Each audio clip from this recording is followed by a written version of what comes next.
Hello everybody, Buddy Webb in Midland, Texas. Going to do a little short video for you today, and going to start it off a little different. I'm in my utility room, and this is the room that I was shot in. I've made videos in here before. There's one that is on the pinned comment called How to Get Away with Murder, and I go into detail with showing the evidence found of what I shot, how I shot, all of that. I'm just going to do a real quick summary basically of what happened on the day I shot. I went to the grocery store. I come home. I recognized somebody had been inside my home again, and I tie-wired my spare doors shut. That was because the ex-wife had already told me there was a trap door in this house. I just didn't know where it was at. I had filed divorce like 5 days before that. And so anyways, what I didn't know is I trapped a burglar in my guest bathroom on the other side of the house when I tie-wired them doors shut. And so I was on this side with a gun and every right to protect my home and life. This is my property. These are criminals breaking into a private home, you know, and that's a felony. And I had been reporting these crimes for over a year at that time. And now I know that the previous homeowner, before he died, he was doing the same thing. He was saying people breaking this house.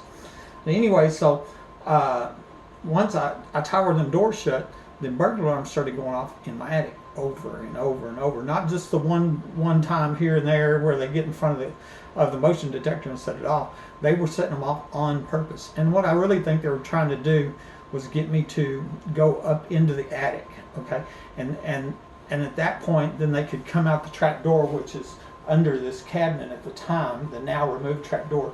They could go in there, they let the burglar out of the bathroom, come back out, and everything's back. They were wanting me to go up in that, but I didn't go up there. You know, I had already been through this for so long that them diversion tricks, and that's what it was a diversion trick. Oh, well, we'll go up here and he'll chase us and then we'll come in here, because we're talking about a large gang of criminals. You know, this is not just one burglar, one criminal. There was 11 secret police that I paid to get identified, and that's only the tip of the iceberg. There's a whole bunch of the people in this crime ring, you know, that are, and some way outnumbered. They got all kinds of money. They sought free press in America. I'm going to show you here in a minute, you know, when I finish this video, how and literally they've stopped free press in America to kill one homeowner from another.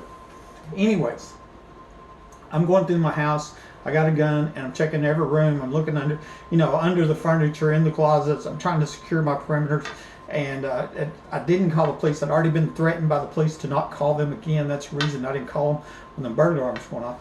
And I get all the way back through in this side of this house, and I'm fixing to open up the back door, which goes to my garage and then out. Okay, this was a different door at the time.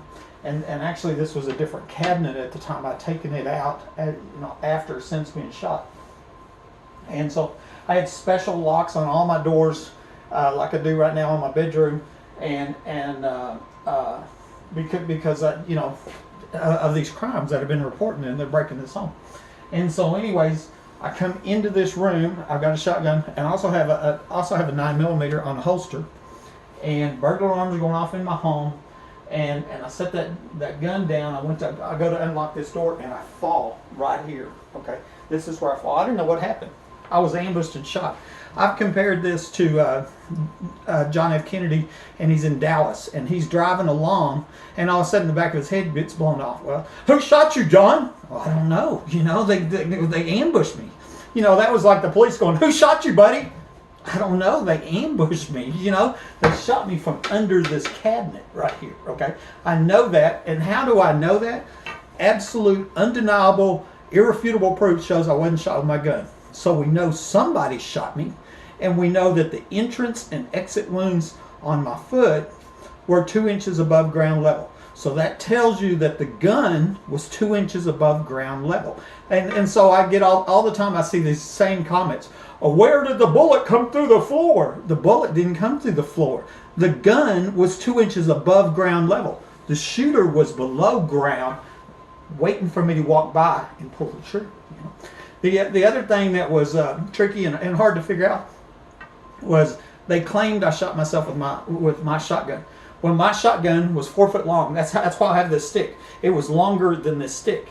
This room, I want to show you how tiny this room is. Okay, that right there is to that wall. This is to that wall. Okay, that's how small, and you can see here, it's not even that much, right? Okay, because the water heater's here, okay? Then you got the washer and dryer here, and then the cabinet, okay? Same thing if I go here to here, okay? So this room is about 8 foot by 9 foot. It is a tiny room filled with stuff, okay? There ain't no room in here for a 4 foot long shotgun to shoot me, okay? One of the lies that I hear often that was spread by a dirty cop named Rosie Rodriguez. She was come to find out, the lifelong friend of the ex-wife that I had just filed divorce on, that is alleged to be involved in a shooting by her former boyfriend. Well, Rosie perjured herself, lies, blatant lies, in court and on the police reports, and said that there was a tripwire tied to my shotgun. That's a 100% absolute lie, okay? First of all, absolute proof shows I wasn't shot with my gun. Second off, that there's no tripwire in evidence. Well, if there was a tripwire, it would be logged in evidence with all the rest of the evidence. And then there was another dozen. There was 11 secret police identified at my house. Only 6 of them are missing from the police report. That was more of the cover up.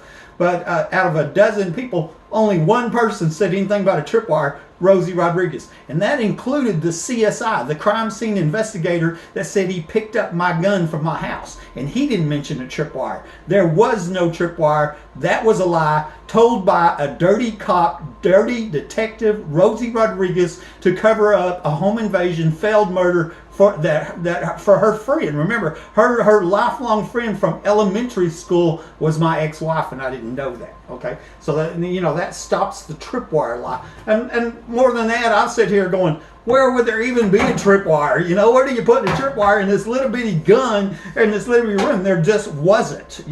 It was a bold-faced, blatant lie to cover up a failed murder, a for-profit failed murder. That's what happened. I know the shot come from under this cabinet. I was walking in this direction. The entrance wound is on the right outside of my foot. Exit out the back. That's how I know the direction of the shot. So I know where the shooter's gun was at. It was under this cabinet. Okay? Ex-wife had already told me it's a trap door here. This cabinet, this is not the one. I've got pictures of the one, but the cabinet that was here, ever since I moved in here, it was missing. It was missing the kickboard on the bottom. It was missing a shelf. It was missing one of the doors. Okay, it was never put together right. And then that was from the day when I first moved in here. Well, when you buy a house as is, you don't know why. It's like, wonder why they never put that together right. Well, now we know. Oh, that's a secret underground entrance. There's $1 million underground home here where they were having oil show parties where they murdered a little girl in 2010. It's 25 foot deep. We know all this. We wouldn't know all this now, but I didn't know that when I moved in here. That was the trapdoor entrance right there. That's the one. And that's the one. This right here is how the Lieutenant Dickie got inside my home at 11:05. Because here is more evidence. I crawled out at 10:42. Okay. At 11:01, 19 minutes later, Martin County Sheriff John Woodward, who it's a whole different county, shows up, not dispatched, no explanation to this day why a sheriff from a whole nother county in Texas is at my door minutes after a premeditated murder attempt. Okay, and he's followed by the late sheriff deputy Mike Naylor, and who's dead. Okay, and I mean that's just amazing what's going on here. That's the first two showed up. 11:01 at 11:05 on the police report that had been illegally withheld for 7 years. I didn't see the police report for 7 years. That's what caused the secret police, because I had pictures of police and I didn't have any report to go with it. I finally got it 7 years later, and then from the police report, I see the timestamps that put Dickie inside my home at 11:05. Okay, so Woodward and Naylor out front at 11:01, Dickie's inside my home at 11:05, and he ain't seen arriving. And all my other doors are padlocked shut with these extra locks. Okay, that's how I know they come in from the underground entrance after I shot and crawled out and left. The police did. That means the police were under my home when I was shot. Okay. And that makes them the top suspects for the shooter. At 11:03, okay, just a couple minutes later, another officer, April Chandler, she writes on a detention form, Mr. Webb, due to paranoia, Mr. Webb caused himself to suffer a gunshot wound. You can see on the report she started to write, Mr. Webb shot himself, and then she scribbled that out because she knew that was a bold-faced lie. because Buddy didn't shoot himself, okay? Evidence is clear. I didn't shoot myself. She changed her words to say, I caused it. Oh, it was my fault. And how would it be my fault when I'm home minding my own business, right? You know, I'm the one that had been reporting burglaries to the police. And what was going on is these police are working with the burglars that are breaking into homes. And I trapped one of them burglars, their friends that they're working with, and they can't go arrest the burglar, their friends that they're working with. So it looks like they tried to kill me, the homeowner that's under a home invasion. That's what it looks like happened, you know. So I just want to I'm going to show you some evidence. I got another a Facebook post that I think you're going to find real interesting called "They Left a Clue," and I'm going to show you that. Okay, this buddy, I'm back here at the computer, and what I want to show you here is some evidence concerning what I just told you, because it's one thing for me to just tell you that I wasn't shot with my gun, but it's a whole different thing when I show you the evidence, and that's what matters, because it don't matter what they say, what I say, or what anybody says. What matters is what the evidence says happened, and the evidence is absolutely clear here, because, I mean, I'm the first to admit somebody under your home shooting you is a crazy story, and you'll notice my story hasn't changed. Okay, here I want to show you first of all the entrance and exit wounds were 2 inches above the ground level, so the shot didn't come up through the floor. The shooter's gun was 2 inches above ground level. That tells you that the shooter was standing below my home, and multiple people are documented saying underground homes and tunnels are here. And you know, the ex-wife had already told me that there was a trap door here. Okay, this picture here shows, and what I'm showing is that the lab report shows that the size of pellets removed from my foot were 2.5 sizes different than the size of pellets in my gun. See, when I got home from the hospital, I couldn't figure out how I could be shot with my gun in that little bitty room, because there just wasn't enough physical room to be shot with that 4-foot long shotgun. And many people said, man, if you were shot at point blank range with that 12 gauge, it would have blown your foot off, you know. And so now we know absolutely undeniable evidence here that I wasn't shot with my gun. That shows it. Okay, what I believe I was shot with was a special bullet, plastic tip, pellet filled bullet called a Glazer safety slug. Okay, and one reason, because that fits the space limitations in that room. Lisa Rogers told me I was shot with a .45 handgun. They make this plastic tip pellet filled bullet for a .45 handgun, and the size of pellets matched the size of pellets removed from my foot, and it would make it appear that I'd been shot from my gun. Because see, to rule my murder an accident was going to add $500,000 to the life insurance policy, and I believe that these people knew that, because my life insurance books had been taken from my home without my permission just a couple weeks earlier. Okay.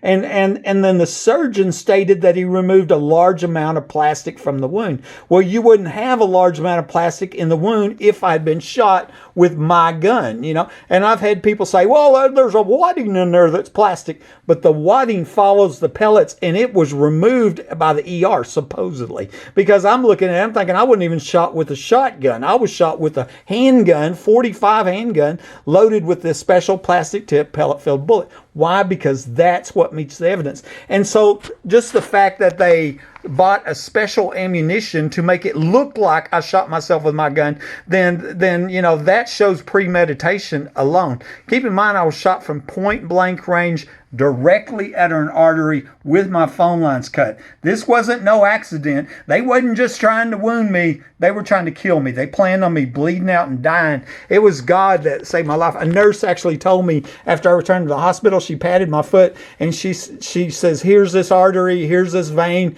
The shot threaded the needle. It's a miracle. She told me it's a miracle that you lived, you know, and I believe that. So I wanted to show you that. And then I get on, here was a Facebook post that I was going to do originally, okay? And I made that this morning, and it fits right into it, okay? And on Facebook today is a lot of stuff about Dr. Seuss. So the cancel culture is trying to get rid of Dr. Seuss, you know, for whatever reason that I don't understand, you know. But anyway, I come up with a little rhyme that I thought was pretty good. They left a clue. That's going to be the name of this video. The secret police left a clue. They accidentally started a camera. Who knew? A murder they were covering up for the right money. Anybody can be snuffed. A reward was offered to see who. so they could be stopped before they kill you too. Okay, and so that was a play on Dr. Seuss there. And I also thought about, you know, Lizzie Borden. You know, I gave her mom 40 whacks, you know, and then her dad 41 whacks or whatever, the rhyme, the famous rhyme for Lizzie Borden. And I think that's pretty close, because what you're going to see, what I said here in The Secret Police, they left a clue, and that's what this is about. So I have this long write up here, but I'm not going to read that to you, not like that. And then I have this picture. And what this is a picture of the world famous secret police, okay? And I call them that because when I'm, you know, 6 years they were secret. I was making videos, tens of thousands of views on them videos. It was, you know, and I'm going to tell you here in a minute, it's the first time in the history of America, you know, that a crime victim offered a reward to identify police, not a news story in the nation. I mean, this right here is a you know, killing machine. You know, they got this breaking into homes, killing innocent people down to into a science, you know. I mean, they do. And so anyways, here's the secret police. The first two that showed up, you know, without being dispatched minutes after I'm shot. We'll talk about that in a minute. The 9 that were caught inside my bedroom by a camera they tried to disable. 6 years later, a private investigator identified all 11 of them and collected the $2,000 reward money. We're going to talk about more of that in a minute. Okay, and so here I have these comments, and what I did was I just took a paragraph or two, and then I put in a piece of proof to back it up. So that's how I'm going to do it. I do that often. So what was the clue that the secret police left? Remember the letter rhyme? It was the camera and computer log files. The Windows system event log showed that at 3:16 a.m., a user-initiated log-off was initiated from my computer that was running the bedroom security camera. That told you it was done manually. It wasn't remotely. Somebody was at my computer intentionally, on purpose, with forethought, rebooted my computer. This was obviously done to stop the camera, which they saw, but what they didn't know was this action started the camera. It wasn't even running. It was configured to automatically start on reboot before login. That's called, for technical or IT people like myself, run as a service. I had the camera set to run as a service. And so when they rebooted my computer thinking they were going to kill the camera, they started the camera because it wasn't even running.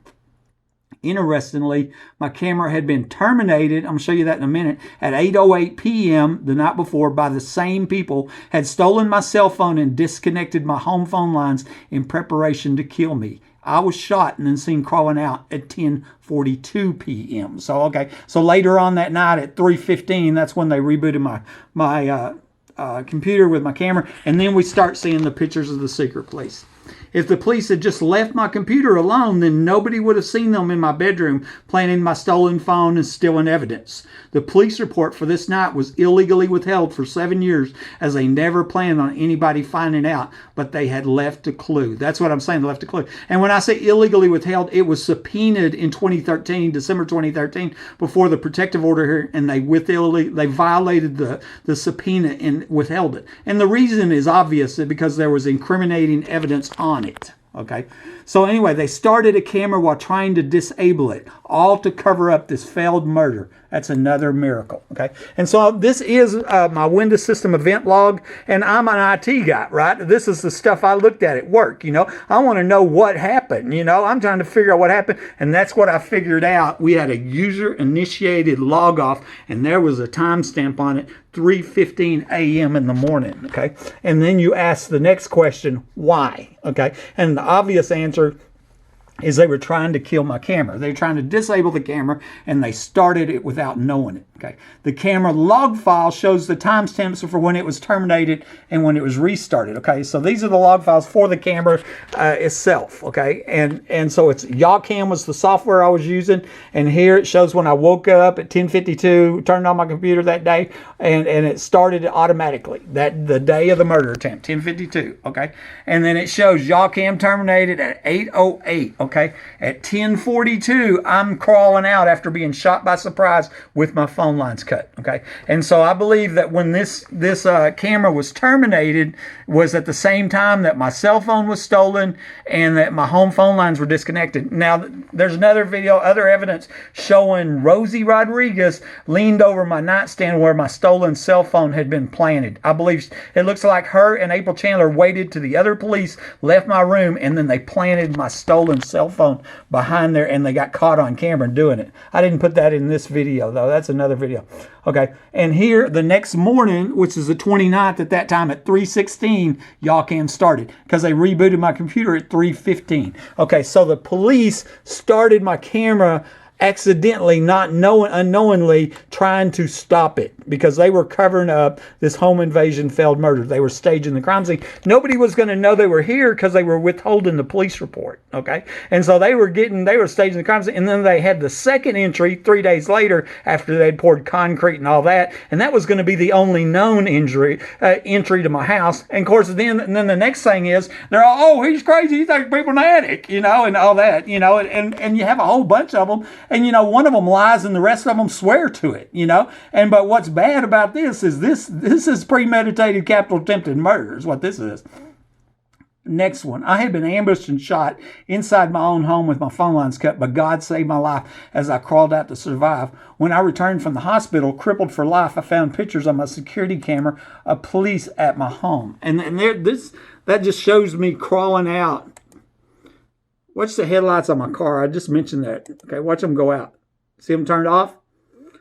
They were on when I crawled out, and they were turned off. I screamed for help, and I think somebody was sitting in my car, and they were waiting for me to die so they could let the trap burglar out of that bathroom. And that was just more evidence that people were here. Okay, I sent these pictures of the secret police to the chief of police, the mayor, the city council, the attorney general, Texas Attorney General Paxton, but nobody would name them. I finally nicknamed them the secret police and offered a $2,000 reward. This was the first time in the history of America where a crime victim offered a reward to identify police, but not a news story in the nation.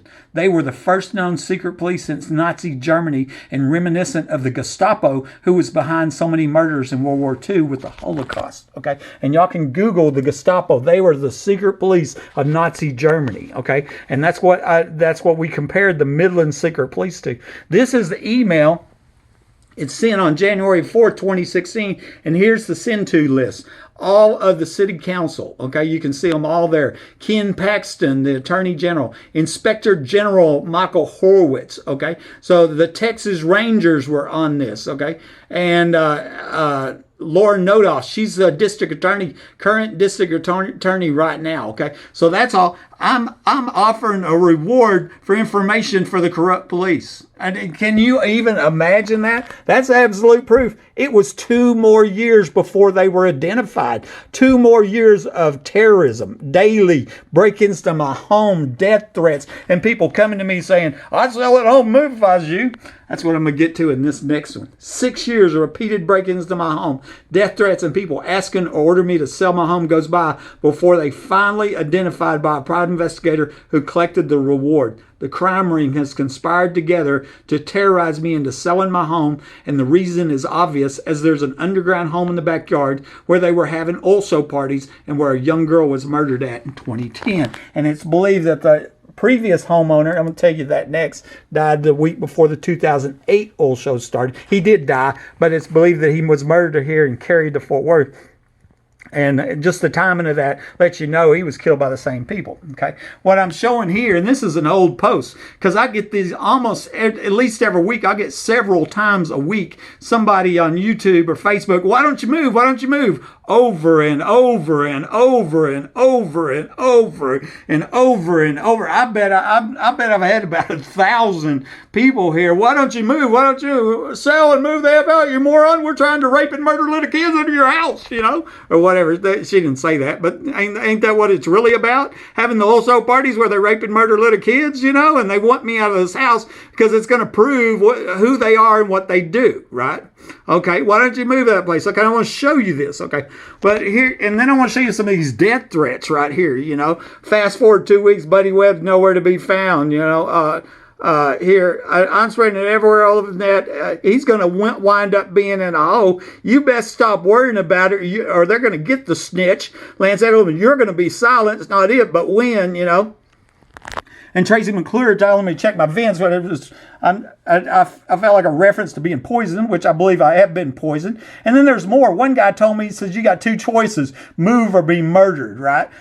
Shannon Jeter said, buddy, cops can kill you. Stop publicizing their business and you go buy you another home. I mean, it's over and over and over. There's so many I can't even count. They desperately want me out of my home. They're trying to terrorize me. And how this works is, and I explained the Hobbs Act. Actually, in 2019, I contacted Homeland Security because that's who's supposed to take care of human trafficking, and they murdered a little girl for not prostituting, right? At that party, organized prostitution. And so anyways, I met them at the Home Depot store, and I get over there, and that agent catches me off guard. I don't know why you don't sell that home if you're living under threat of death. And I thought, that's the same thing these other people want. That's what these, that's what they're trying to do, is terrorize me in my home. And I explained to them the Hobbs Act. Okay, here's the Hobbs Act right here. And it basically says you can't conspire with other people to terrorize a property owner into selling their property. And that's exactly what's going on. I mean, it's a textbook definition of a violation of the Hobbs Act. And it oftentimes have law enforcement involved, because I report the burglaries and they do nothing about it. Why? Because they're trying to terrorize me into moving so they can get my property. Why do they want my property? Because that's where they were having the old show parties and where that little girl was murdered at. Because they're covering up multiple murders here. Because this property is going to prove everything. Okay, and so I just want to show you that. The young previous owner of my home died the week before the 2008 oil show started, with 2 death notices posted for him in 2 towns. I've showed this before, and I'll show you. This is the Odessa American newspaper in Odessa. Mike Lawhon, the previous young homeowner, they posted 1 death notice on the 14th of October 2008 and said he died in Fort Worth. Okay, done deal. He died in Fort Worth. But then they changed their minds 4 days later and decided to post a second death notice and revised it and changed it to say he died at his residence. What is interesting, a neighbor, Marilyn DeLuigi, told me twice Mike died in this house. Okay, I believe they changed the location of death because he did die here and there was witnesses. Marilyn DeLuigi. Okay, and this is evidence, and I got a feeling this is another capital murder, and it was probably covered up by the same secret police. Okay. Here, next one. The names shown in this meme come from the text messages from my private investigator, and it was truly amazing. The first law enforcement officer seen arriving at my home 19 minutes after I crawled out was John Woodward, a sheriff from a different county. He's now a convicted felon. Okay, Woodward was followed by the late Midland County Deputy Mike Naylor, who later died in the line of duty in 2014, supposedly, without the public ever being told that he had a reward for his identity. Some people are asking if some of the other secret police didn't take him out and cover it up, because if he was going to snitch on them, that would be reason why the other secret police might want to murder him and then blame it on somebody else. You see what I'm saying? These are the first 2 secret police caught on camera at my home, time-stamped at 11:01. That's what I was telling you a minute ago. I had cameras in front of my home. At 11:01, Woodward and Naylor show up. But 4 minutes later, Dickie's inside my house, and he didn't show up in front of my home, and he didn't come in any of the other doors that were padlocked shut. He come in from the underground entrance from where I've been shot. That's why I suspect it was police that tried to murder me in my home. Okay. Seen inside my home was Chad Simpson. He was the Midland K-9 police officer that was alleged to have murdered his wife, Sandra, and then killed himself just 2 months after Naylor died. There are now 2 secret police and the policeman's wife dead, all connected to the murder attempt of my life, which is connected to the murder of the young girl at the oil show party, and then the previous owner of my home, Mike Lawhon. Okay, and so I want to show you, this is one of the secret police pictures. This guy was wearing a Midland K-9 police jacket. Well, Midland K-9 police officer Chad Simpson murdered his wife in December 2014, 2 months after Naylor died. 2 secret police are dead. Neither one of their names are on the police report. Okay. What was interesting is I had posted a Facebook story 2 days before this alleged murder-suicide, December 13, 2014, called Rape and Murder. This is the story about the young girl that was murdered at the old show party in 2010 that Angie told me about. And Angie was afraid to report the murder and said high-level police were at the party. Okay? And so I posted this along with this picture, and this guy was secret at the time. Remember that? I mean, it was 4 years later before he got identified, and we found out he was the guy that alleged to murder Sandra. This murder-suicide, no questions asked, it's all wrapped up, right? You know, so now you got 2 secret police dead and the policeman's wife all connected back to my home. This stinks to high heaven. The next year in 2019, 7 years after accidentally catching themselves on camera, the secret police covering up a home invasion, a capital murder attempt, it was found out that there was a police report all along. 6 of the former secret police that were seen on camera at my home had their names omitted from the report. That's a felony. And that included the 2 law enforcement officers that are now dead, Woodward and Naylor. Okay, this spreadsheet here, it lists them out. Okay, the first column is the first entry to my house, the one that nobody's supposed to know of. That's when they tried to disable the camera and accidentally started it. Okay, that's what gave me the pictures of the secret police, and they were withholding the police report, and that's what caused the secret police. Okay, this second column is the police report that I didn't get until 7 years later that had the names on them of the people here. And when I compare who was identified, who was here and identified by the PI, but who was on the police report, 6 names. These names right here were omitted. Martin County Sheriff John Woodward, first one to show up. Mike Naylor's dead. Chad Simpson's dead. Greg Nelson, Mark Gilliam, Michael Blake. All of them were omitted from the police report. Illegally withheld police report. Okay. And then here on the ones that on the police report, I want to show you here. Here's Rosie Rodriguez, April Chandler, Greg Chadwell, Tony Dickey, Marty Barrett, the CSI. Now remember what I told you, Marty Barrett picked up my gun, but he didn't pick up any tripwire, right? And I'll tell you what else he didn't pick up. He didn't check in. He didn't check in an empty shotgun shell for my gun. And if I had been shot with my gun, then there would have been an empty shotgun shell, and there wasn't. And that was another proof I found showing that I wasn't shot with my gun. There's so much evidence here. It's just blatant in your face. We'll break in your home, murder you. What are you going to do about it? We're going to tell News West 9 to not report it so we can break into the next home. That's what's going on here. Okay. Matt David, Dylan Hale, Joe Ramirez, Kenny Angel. Okay. This police report that I finally get, what I time-stamped, it showed me that Dickie was in my home at 11:01. I'm going to show you that in a minute. Or 11:05, 4 minutes after Woodward and Naylor. It also shows there's 5 officers, Davis, Dickey, Chadwell, Angel, and Hale, were at or inside my home, and they were not seen arriving on the front security camera. So Dickey isn't the only one that come in from the underground, now removed trapdoor entrance. This third column is the second entry to my house, okay? And that one's after they had staged the crime scene, poured concrete, covered it up, called Buddy crazy, wrap this up, and then that's what they're doing is covering up this failed murder. That's what this one was, okay? And notice the key player, Rosie Rodriguez, the lifelong friend of the ex-wife, the one that perjured herself in court, said there was a tripwire on my gun, and I've already gone over that no tripwire in evidence, nobody else mentions a tripwire. Proof shows I wasn't shot with my gun, etc. Bold-faced, blatant lie in the court. I mean, there's so many crimes here, it's just unbelievable. I mean, it is. Importantly, it timestamped 5 police officers, Davis, Dickey, Chadwell, Angel, and Hale, as being at or inside my home when they were not seen arriving on the front security cameras that saw Woodward and Naylor. MPD Lt Dickie was inside my home at 11:05, but he wasn't seen arriving on the security cameras that saw Woodward and Naylor. I told you that earlier, just 4 minutes earlier. This proved that he came into my home from the now removed trapdoor that the ex-wife had already told me about, and from where I'd been ambushed and shot. Where was the trapdoor? It's under that funky cabinet that was never put together right. The evidence shows me where the shot came from. Okay.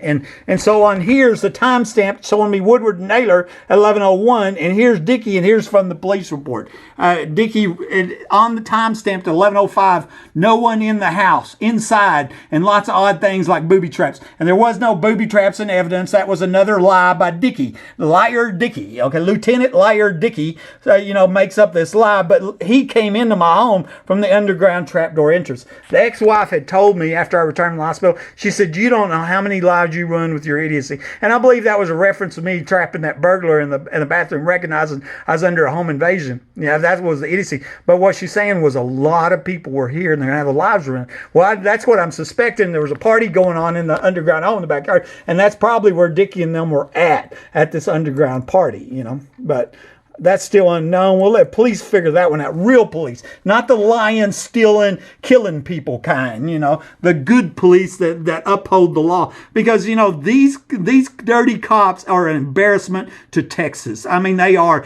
They have shamed all good police officers that don't lie and steal and cover up murders. I mean, that's all there is to it. These police are my top suspects for the shooter, aka would-be killer. It's now known that I'd unknowingly trapped a burglar in my guest bathroom earlier in the day after recognizing that somebody had been inside my home again. I had reported repeated burglaries to the police by this time. Okay, and I want to show you that when I returned from the hospital, I found pry marks here. That's what they're showing here on the inside top door jamb of that guest bathroom. That's looking down my hallway. My bedroom's over here. Okay, that's one of the rooms that I tie wired shut. Actually, this is from the nurse's notes where I'm saying I was tie wired my door shut. Burglar alarms are going off. This is all in the nurse's notes. She documented what I was saying minutes after I shot. Okay, and so what makes sense is that Dickie let this burglar out. Okay, that's what I believe happened. It was Dickie that come in from underground after I shot and left and let that burglar out. Okay, and so that's what makes sense there. Last year, I think it was last year, when I went to the FBI, and I'm telling him my story, and he's pretty much just like ignoring me, and he pulls up this picture on his cell phone, and I hadn't even told him about it. Okay, and obviously he already knew about it. Okay, well, why was this picture important to that FBI agent? And I think the obvious reason is this picture is what he knew was the proof that showed that this burglar was trapped. And I think these dirty cops that tried to murder me in my home were using this as an excuse to try to murder me at home, because they were working with the burglar that I had been reporting them that was trapped in this room. That's what was going on. And I have a video called During the Commission of a Felony. That's because the murder attempt happened during the commission of a felony. The felony was the burglary of a habitation. I had a burglar trapped in my guest bathroom, and I had been reporting repeated burglaries to my home. This home is rigged for burglaries like many more homes are around here. Okay. At 11:03, Officer April Chandler writes on her detention form, Mr. Webb caused himself to suffer a gunshot wound. I believe that she was trying to blame me for these police shooting me by surprise while I was under a home invasion. Remember, I'm home minding my own business, you know. Officer April Chandler, this is emergency detention form at the hospital, Midland Memorial Hospital, time stamped at 11:01 or 11:03 here. It says, or that shows apprehension time, but either way, it shows here, Mr. Webb showed paranoia to the extent she started to write SH. See it? He shot. She started to write that I shot myself, and she scribbled it out. On second thought, knowing that I had not shot myself, right, she scribbled it out and changed her words to say, he caused himself to suffer a gunshot wound to the ankle. Okay, so what I believe she was really saying was, it's Mr. Webb's fault that he trapped a burglar while under home invasion, and that forced us, the police, to go into his house, cut his phone lines, and try to murder him. I think that's exactly what Officer April Chandler was saying right there. She was trying to blame me because a criminal broke into my home. A criminal I had been reporting to the police who was working with the criminals breaking in my home. Okay, and they're still in services for me. I already showed you that. Heating, cooling, electricity. And I mean, that's what this is about, is theft, you know, and they're making a lot of money. I believe it'll come back to human trafficking. Okay. These secret police have been working with the criminals that have been breaking in my home, so arresting the burglar in the bathroom would have exposed the underground homes, parties, previous murders, and all the other homes, which is why they decided to murder me. I show this one many times. You can go to Google Maps yourself, look up my address, and on the map screen it shows a large bunker in the backyard. On the SAT screen, it ain't there. Okay, so there's a large, I believe it's a 3-bedroom home buried 25 foot, because I recorded a woman telling me there were 4 3-bedroom homes buried 25 foot. I believe that's where the old show parties were at, where Angie was at, and where that young girl was murdered at in 2010. You know, I think it's very important they try to cover that up for them old show parties, right?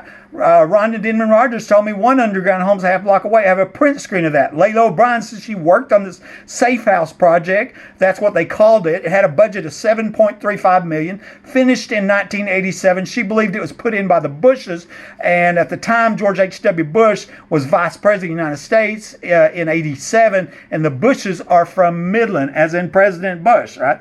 Sheriff candidate Joe Lozano told me that the underground homes was the hideout for Sheriff Painter. That was a recorded phone call, secretly recorded. A guy running for sheriff telling me that our last sheriff used to hang out in the underground homes, right? And I'm suspecting that Angie, when she said high-level police were at the party, she was afraid to report it. I got a feeling Gary Painter was one of them, okay? Another possible motive for murder may be Matt Hyman's death from 2 weeks earlier. He was a young landman attorney from here. I stopped a home invasion that night by placing electricity on the bedroom doorknob, and I believe that his friends let him die after seeing him get electrocuted. Of course, if they had called EMS to try and save his life, then they would have been arrested, as they had came into my home from the same underground entrance used by the shooter. They came into my home from that cabinet in the utility room that was the hidden trapdoor entrance, now removed. Okay, concrete was poured before the second police entry. They covered it up. At the ER, I was telling Detective Rosie Rodriguez, who come to find out was the lifelong friend of my ex-wife that I'd filed divorce on 5 days earlier, and is alleged to be involved in the shooting by her former boyfriend, about tie wiring my spare door shut, okay? And that's what trapped that burglar. I now know this is what trapped the burglar. Rosie then says in a hateful tone of voice, "Did you put electricity on it?" That odd question told me that she somehow knew about me putting electricity on my bedroom doorknob 2 weeks earlier, when it's now believed that Matt Hyman died. The police were not called on that night, though. So how did Rosie know? Maybe they were friends, and this was purely murder for revenge, and the trap burglar was just the excuse, right? And the real excuse is there's $1 million underground home in the backyard where they're having oil show parties and murdering little girls. That's the real deal. They killed the guy that lived here before me. Here's Matt Hyman, okay, 33 years old, dies there January 14th. That's the same day I put electricity on my doorknob, and he was a landman. Landman, I suspect, would be highly connected with oil show parties. He was also an attorney for Cotton Bledsoe and Dawson. That's the city's attorney, okay? And then his sister-in-law, Natalie, was my nurse, okay? And she's on my Facebook friend. She's the one that told me that he had a heart problem nobody knew he had. He just died, 33 years old. And I asked her, was he messing with electricity? Because electricity stops the heart, okay? And oh, no. Well, then I asked, when did he die? You know, because if he died that morning, it wasn't him. Oh, he died at the same time you had electricity on the doorknob, you know? And then two of his friends, both landmen, threatened me, right? That was Matt Hillman, or it was Brian Hillman, and Chris Mertz threatened me desperately to stop me from asking questions if Matt Hyman died inside my home. So and based on what Rosie Rodriguez said, did you put electricity on the door? Then that just convinced me. I believe Matt Hyman died here, and this is probably just revenge. Another motive for murder. And so I'm gonna finish this out with a little rhyme there. They left a clue. The secret police left a clue. They accidentally started a camera. Who knew? A murder they were covering up. For the right money, anybody can be snuffed. A reward was offered to see who, so they could be stopped before they kill you too. It's Buddy Webb, Midland, Texas.